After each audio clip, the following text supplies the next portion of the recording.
वेद प्रेमियों, सुधी श्रोताओं, संप्रति हम सब ऋग्वेद के प्रथम मंडल के 51वें सूक्त के 13वें मंत्र की व्याख्या में प्रवेश करने जा रहे हैं। यह मंत्र जगति नामक छंद में निबद्ध है। मंत्र दृष्टा ऋषि हैं सव्य आंगिरस और देवता है इंद्र।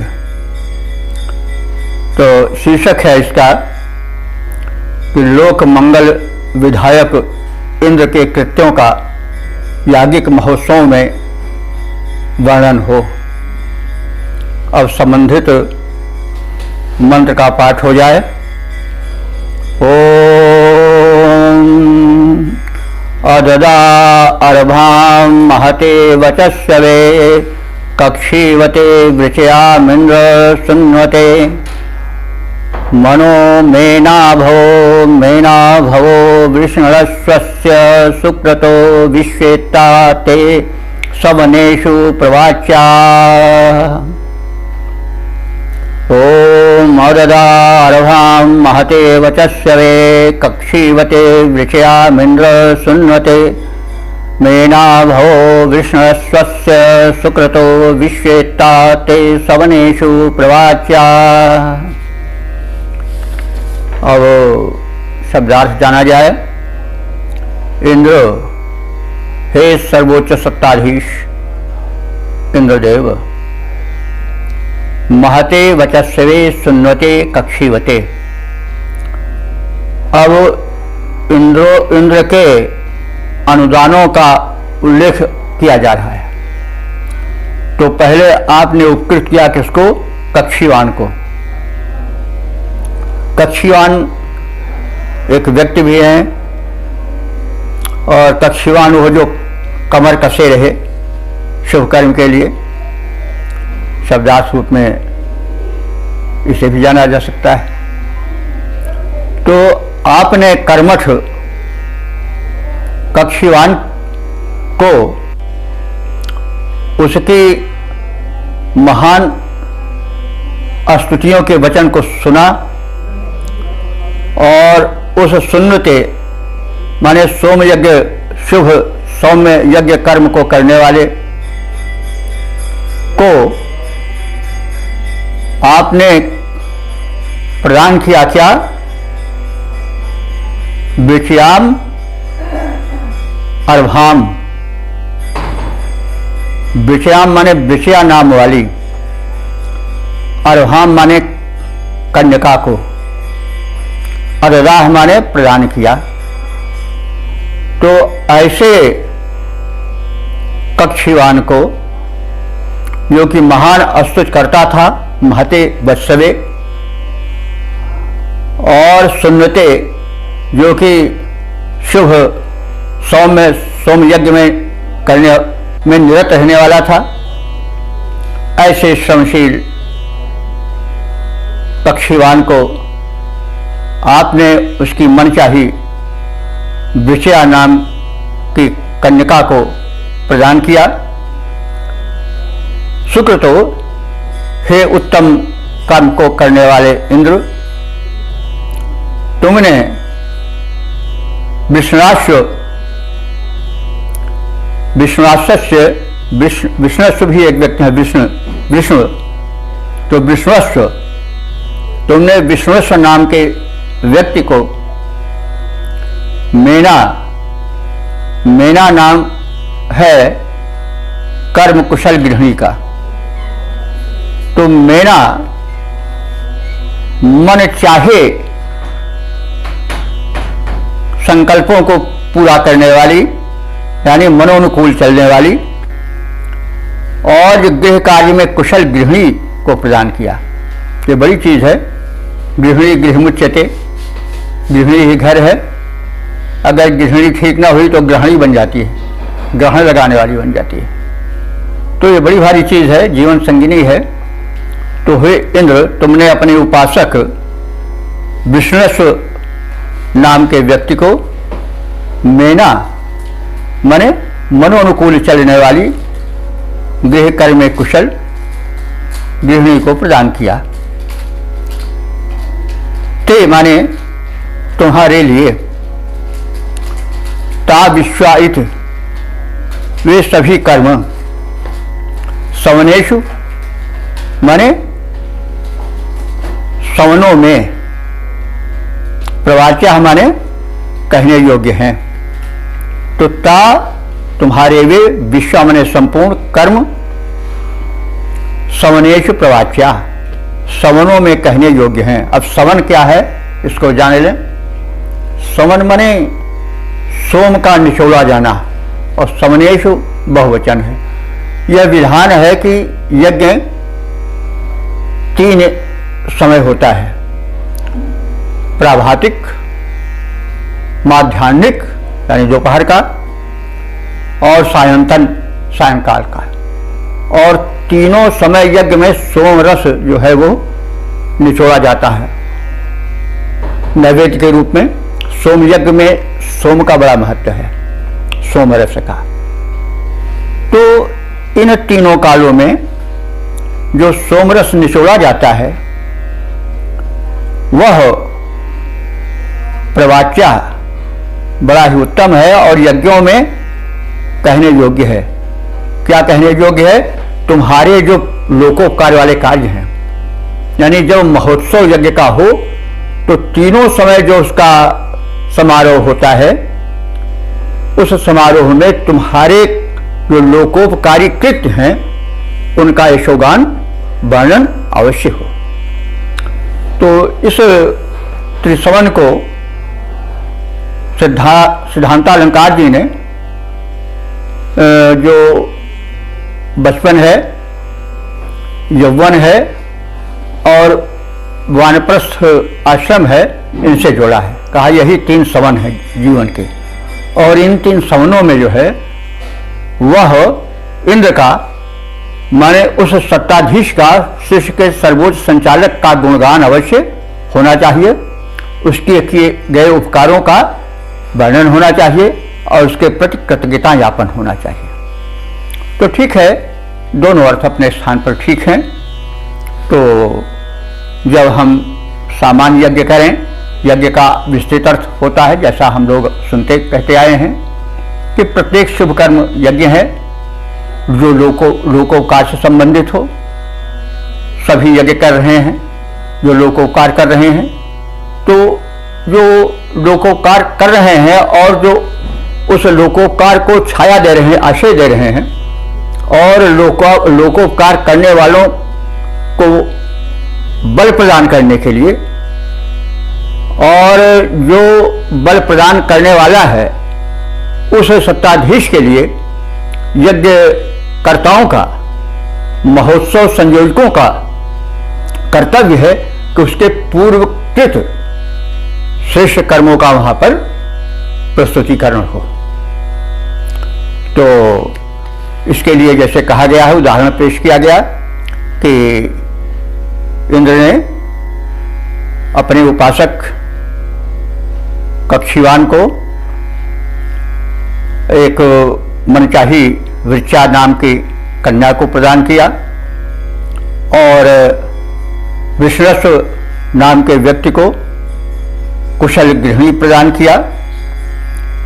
तो उसके इस प्रदान को जब कोई महोत्सव हो, सामाजिक यज्ञ कार्य हो, जहां लोग एकत्र हों, तो वहां उनके कार्यों को कहकर सुनाया जाए, जो कार्य करते हैं उनका मूल्यांकन किया जाए, ईश्वर का स्मरण किया जाए। तो इससे संदेश मिलता है कि जो लोक में लोकहितार्थ महोत्सव होते हैं, सम्मेलन होते हैं, उनमें जो लोक मंगल विधायक शासक हैं, सत्ताधीश हैं अथवा नेता हैं, उनको बुलाया जाए, उनका सम्मान किया जाए और उनके कृत्यों का उल्लेख किया जाए, ताकि शासकों का भी मनोबल बढ़े और हम सम्मेलन को अपने सफल बनाने की राह में ले चलें। ये शाश्वत संदेश है। ऐसा जो लोग करते हैं वो अपने मनोरथ में सिद्ध हो जाते हैं।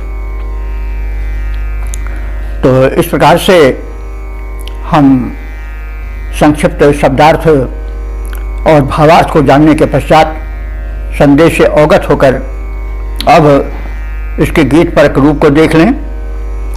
जो सोम यज्ञ करने वाले, शुभ कर्मों को भरने वाले, उनकी सहायता करते हैं, वे इंद्र शोक हरने वाले। नृपकक्षीवान हेतु विषया युवती का दान किया या विषया कन्या का दान किया। विष्णाश हेतु मेना नामा गृहिणी का विशद विधान किया हैं। सोम यज्ञ के समय इंद्र के यश समस्त कहने वाले, जो सोम यज्ञ करने वाले, शुभ कर्मों को भरने वाले, उनकी सहायता करते हैं, वे इंद्र शोक हरने वाले। तो अब इसका हम घनाक्षरी का छंदोबद्ध रूप देख लें। शुभ सोम यज्ञ का विधान करते जो भक्त, शुभ सोम यज्ञ का विधान करते जो भक्त, उन्हें मन चाहा वर इंद्र करते प्रदान। भक्त इंद्र के महान कक्षीवान को विलो को बेचयासी कन्या पाए करे यज्ञ अनुष्ठान।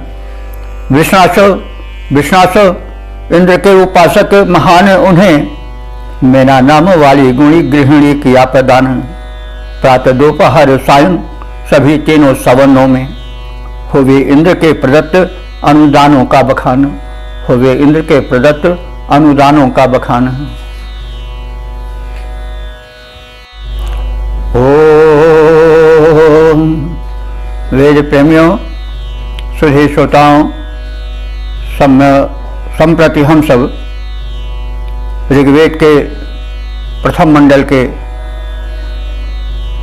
51वें सूक्त के 14वें मंत्र की व्याख्या में प्रवेश करने जा रहे हैं। यह मंत्र त्रिशुप नाम के छंद में निबद्ध है। मंत्र दशाऋषि सव्य आंगिरस हैं और देवता हैं इंद्र। शीर्षक है कि अकिंचन भक्तों के आश्रयदाता इंद्र। अब संबंधित मंत्र का पाठ हो जाए। ओम इंद्रो अश्रायी शुद्धो नृके पज्रेषु स्तोमो दुर्यो नयूपः अश्वयुर्गव्यू रथयुर्सूयुरिन्द्रो इंद्रायः क्षयति प्रयंता। शब्दार्थ जाने। इंद्र, इंद्र माने इंद्र, निरेखे माने अकिंचन धनहीन। भक्त के संबोधन, भक्त के विशेषण के रूप में आया है। वे भक्त जी को निरेखे माने बिल्कुल निकल चुके हैं, कहाँ से? धन वैभव से, यानी अकिंचन हो गए हैं, धनहीन हो गए हैं। ऐसे भक्तों के लिए शुद्ध, और वो भक्त जो कि शुद्ध माने सुंदर विचार वाले हैं। ऐसे भक्त नहीं जो ऊपर से भक्त का चोला धारण किए हुए हैं लेकिन भीतर गलत हैं, मुख में नाम बगल में छुरी वाले नहीं। तो इंद्र जो है वो शुद्ध हमारे सुंदर विचार वाले, शुभ विचार वाले। वे भक्त जो कि किन्हीं कारणों से अकिंचन हो गए हैं, धनहीन हो गए हैं, असहाय हो गए हैं, निरेके हो गए हैं, तो इनकी इस अवस्था के प्राप्त होने पर इंद्र जो है वो आश्रयी, उनको आश्रय देता है, सहायता करता है। पज्रेषु, पज्रेषु माने मनुष्यों में, प्रजाजनों में। अस्तोमा माने अस्तुति। उस इंद्र की, इंद्र से वैसे जुड़ी रहती है जैसे कि यूपा, यूप कहते हैं खंभे को। अब प्रसंग में बाजू कहा जाएगा। किवाड़े होते नहीं हैं तो दो खंभे रहते हैं जिनको कि हमारी सबकी तरफ तो बाजू कहा जाता है, जिनसे कि कपाट जो है, दरवाजे जो हैं जोड़े होते हैं। तो उपमा दी जा रही है कि जैसे दुर्युह माने द्वार के जो दोनों यूप हैं, स्तंभ हैं, जिसको हम बाजू कहते हैं, उसमें जैसे दरवाजे जुड़े रहते हैं, वैसी हमारी स्तुतियां इंद्र से जुड़ी रहें, यानी हमारी स्तुतियां इंद्र से सदैव संबंधित बनी रहें। तो कारण इसका क्या है कि इंद्र जो है वो प्रेमता माने प्रदायक है, प्रदान करने वाला है। क्या प्रदान करने वाला है? अश्वयुह। अश्व माने घोड़े। अब यहाँ इंद्र के लिए है कि वो अश्वयुह है, घोड़े वाला है, यानी उसके पास प्रदान करने के लिए अनंत अश्व हैं। अश्व एक बहुत बड़ा धन माना जाता था। और गव्युह भी बड़ा धन माना जाता था, गोधन। वैदिक काल का जो सर्व प्रधान धन है वो गोधन है, क्योंकि गाय के द्वारा दूध, दही, मक्खन और घृत आदि यज्ञ की सामग्रियां प्राप्त होती थी, जिनसे कि यज्ञ संचालित होता था। जिसके पास जितनी गायें होती थी वो उतना ही ऊंचा माना जाता था। और गायों से बछड़े आदि भी होते थे, जिनसे कि कृषिकर्म होता था। इसलिए गोधन वैदिक काल का सर्वप्रधान धन था। तो इंद्र जो हैं वो अश्वयुह हैं, अश्वधन वाले हैं, बाजी धन वाले हैं। और गव्युह माने गोधन वाले हैं। और रथयुह माने रथ को भी रखने वाले हैं, यानी रथ की भी खान है या रथ का भी स्टॉक या संचय उनके पास पर्याप्त रूप में रहता है। और वसुयुह, और जो अन्य प्रकार के वसु माने वैभव हैं, वो भी इंद्र के यहाँ अतुल रूप में संचित रहते हैं। तो इस प्रकार से जो है वह इंद्र संपन्न है। और राया क्षयति, राया कहते हैं ऐश्वर्य, धन को, उसको भी वो क्षयति माने आश्रय देता है। क्षय माने जैसा हम पहले कह चुके हैं, क्षय शब्द होता है निवास के लिए या घर के लिए। यहाँ पर वे जो विविध संपत्तियां हैं वे इंद्र के भंडार में निवास करती हैं। तो क्षयति माने निवास करना। तो राया क्षयति, जो विभिन्न संपत्तियां हैं वो इंद्र के कोश में निवास करती हैं और वे उन सबको संरक्षण देता है। तो कहने का तात्पर्य यह है कि मनुष्य चाहता क्या है? धन चाहता है, संरक्षण चाहता है। और धन की जो कोटियां हैं, गोधन, बारी धन और अन्य प्रकार के धन की बड़ी कोटियां जो धन्य कर दे वह धन है। तो धन में आचरण का भी धन, तमाम धन के हैं, आप सब जानते हैं। तो इंद्र उन सभी धनों का केंद्र स्थल है, आश्रय स्थल है। तो इसलिए जो धनवान होगा उसी से प्रार्थना करनी चाहिए। जो खुदा दरिद्र है वो क्या देगा?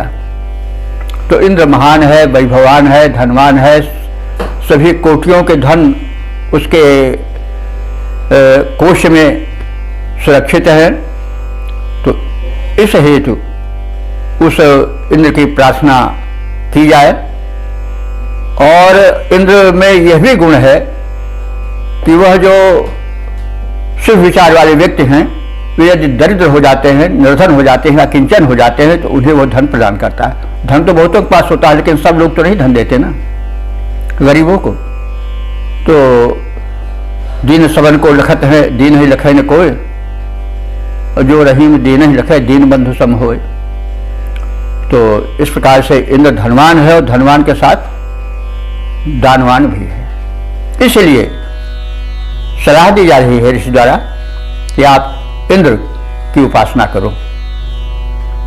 तो संदेश है कि जो सर्व संपन्न हैं उनका यज्ञों में, महोत्सव में आवाहन हो उन्हें सम्मानित किया जाए और उनसे लोक के विवर्धन में, कल्याण में लगे हुए लोगों को प्रोत्साहित कर उन्हें शक्तिशाली बनाया जाए।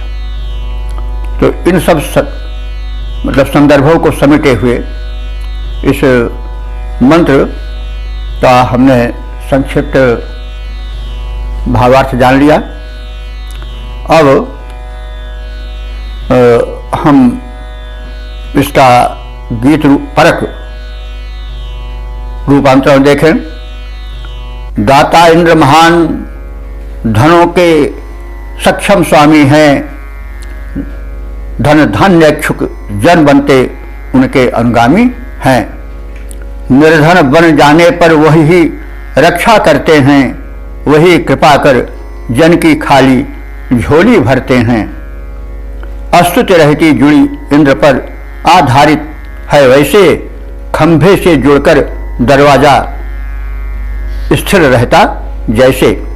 अश्वधेनु रथ कांक्षी उनके अस्तुति करता है, इंद्रदेव ही सभी कोट के धन के भरता है।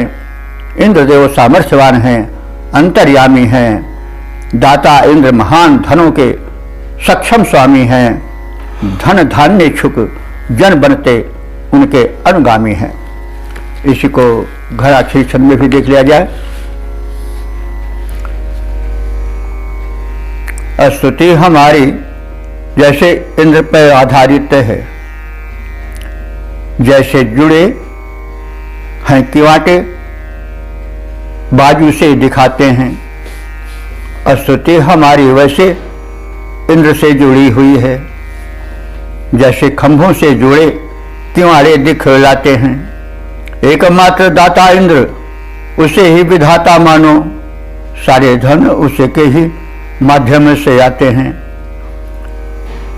गोधन या अश्वधन, रथ या कि अन्य धन, उन्हीं के अधीन सारे धन माने जाते हैं। जब सदाचारी हैं दुखारी बन जाते तब इंद्र ही सहायता के हेतु आगे आते हैं। जब सदाचारी हैं दुखारी बन जाते तब इंद्र ही सहायता के हेतु आगे आते हैं।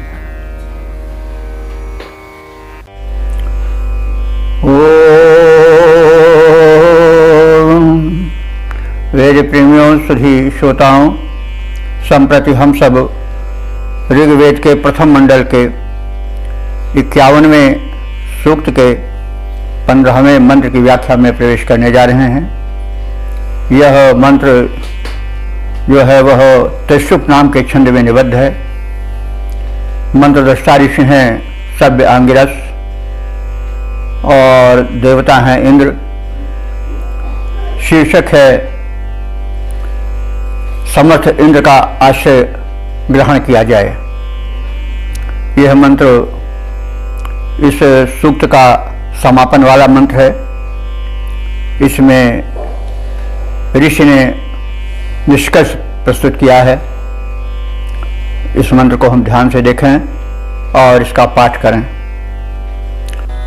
ओम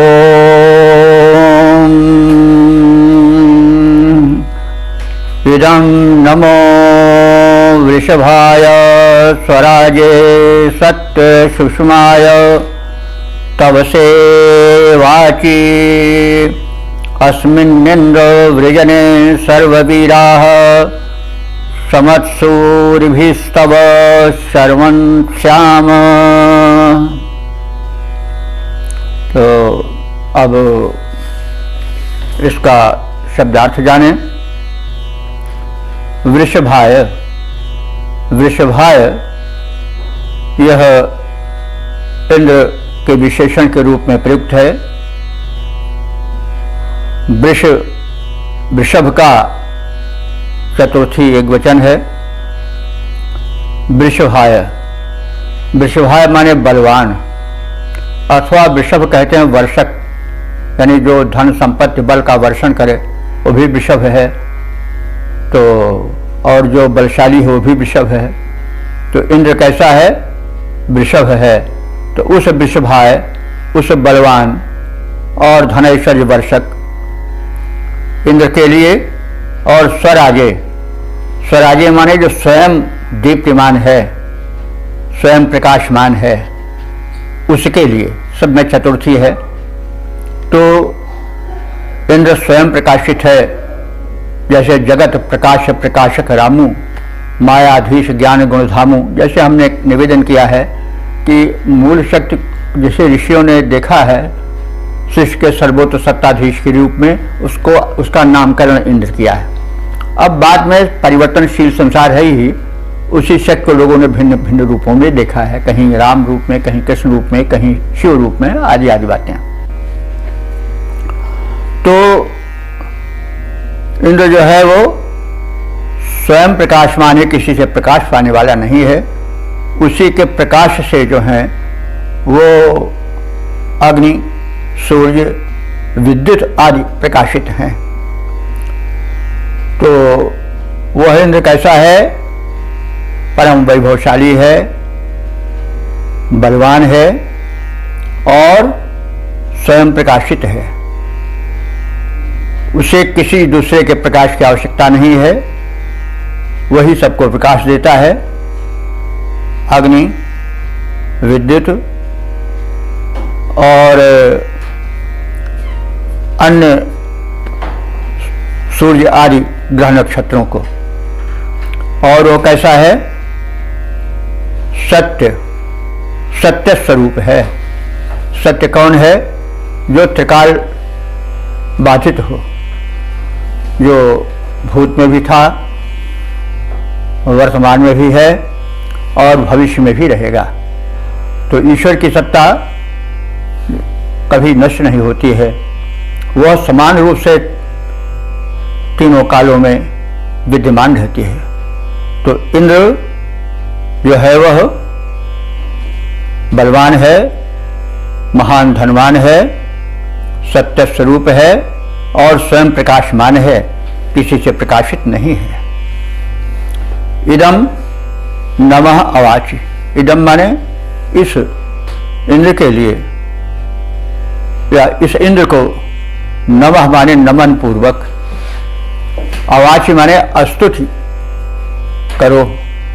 तो इस इंद्र के लिए नमन पूर्वक स्तुति, अवाचि माने बोलो, यानी स्तुति प्रस्तुत करो। इंद्र, हे इंद्र, आपसे यह प्रार्थना है। हमने तो भक्तों को, निवासियों को यह संदेश दिया कि इंद्र जो है वह बलवान है, शक्तिमान है, सत्य है और पराक्रमी है।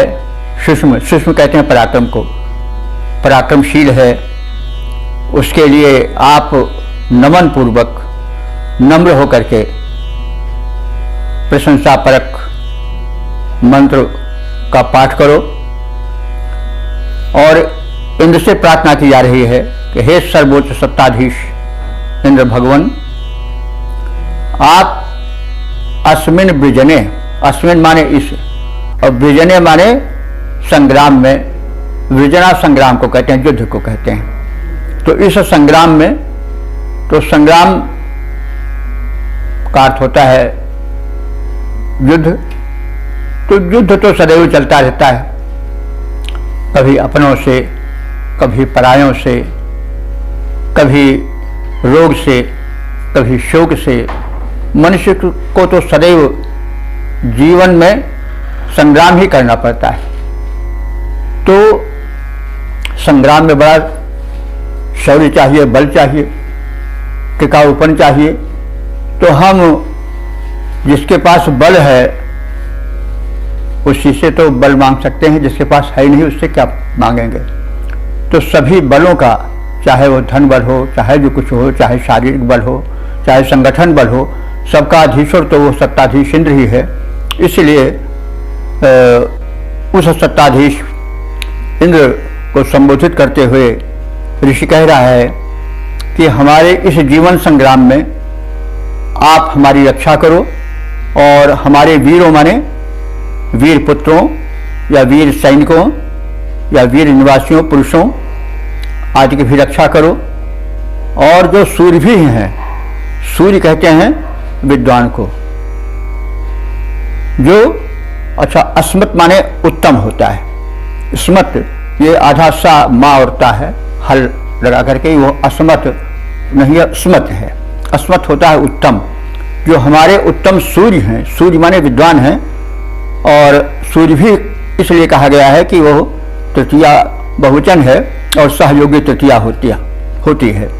तो ऋषि कह रहा है कि हे इंद्रदेव, आप हमारे सभी वीरों, वीर पुरुषों, शूरवीरों और जो विद्वान पुरुष हैं उनको साथ ही साथ रक्षित करो।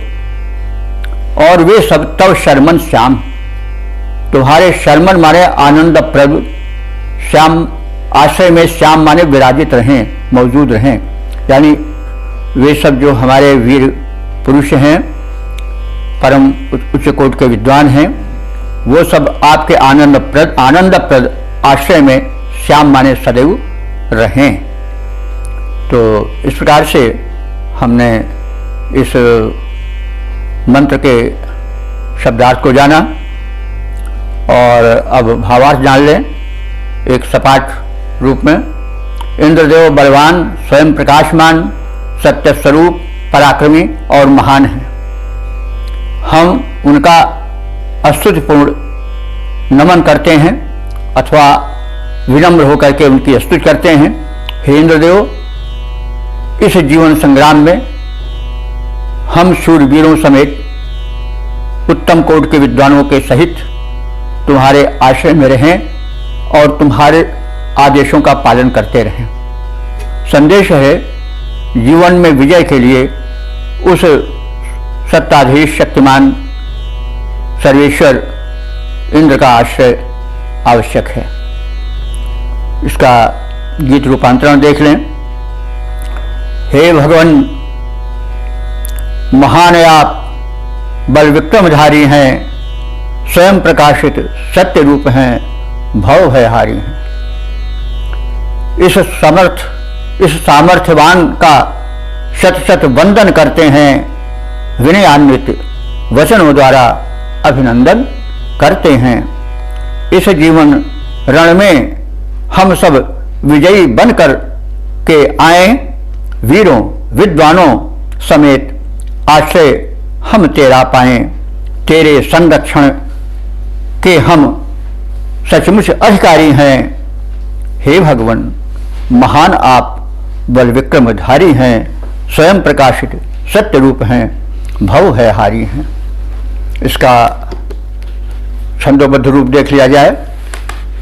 घनाक्षरी छंद में है, इंद्र बलवान और स्वयं ही प्रकाशमान, इंद्र बलवान और स्वयं ही प्रकाशमान, दानी सत्य रूप हैं, पराक्रमी महान हैं। नमस्कार उनको ही बार बार करते हैं, सारे देवों में वही तो देवता प्रधान हैं। स्तुति सुनाते स्तुति सुनाते उनका ही गुण गान गाते, जय वही जीवन के रण में कराते हैं, जय वही जीवन में करते प्रदान हैं। और तेरा आश्रय पाएं, वही जीवन बिताएं, क्योंकि अन्य आश्रय दाता नहीं जो तेरे समान हैं। अन्य आश्रय दाता नहीं, तेरे ही समान हैं। तो इस प्रकार से हमने इस 51वें सूक्त के 15 मंत्रों की व्याख्या जान ली। जैसा अभी कह चुके हैं, इस सूक्त में 15 मंत्र हैं और अब तक कुल मिलाकर जो मंत्र व्याख्यायित हो चुके हैं उनकी संख्या 614 है। इस सूक्त के मंत्र दृष्टा ऋषि सव्य आंगिरस हैं। इसमें जो छंद प्रयुक्त हुआ है वो पहले मंत्र से लेकर के 13वें मंत्र तक जो है वह जगती में है, और अंतिम 2 मंत्र 14 और 15 त्रिशुभ छंद में निबद्ध हैं। इन समस्त मंत्रों के देवता इंद्र हैं। इंद्र को जैसा पहले कहा जा चुका है, सर्वोच्च सत्ताधीश के रूप में माना गया है। ऋषि ने शिष्य के अरुणोदय काल में जिस परम सत्ता का अनुभावन किया उसको इंद्र नाम से नामित किया। वही इंद्र समयानुसार परिवर्तनशील संसार में भिन्न भिन्न नामों से जाना जाता रहा है, जैसा पहले कहा जा चुका है। तो है वही शक्ति एक ही है। तो वो शक्ति जो है मंत्रों में बताई गई है कि सर्व सत्ता सर्वतंत्र स्वतंत्र है और वह समस्त वैभवों की खान है। सारी शक्तियां, सारे धन उसके नियंत्रण में है। उसके कोष में कभी अभाव नहीं होता है और वह परम दानी भी है, परम पराक्रमी भी है।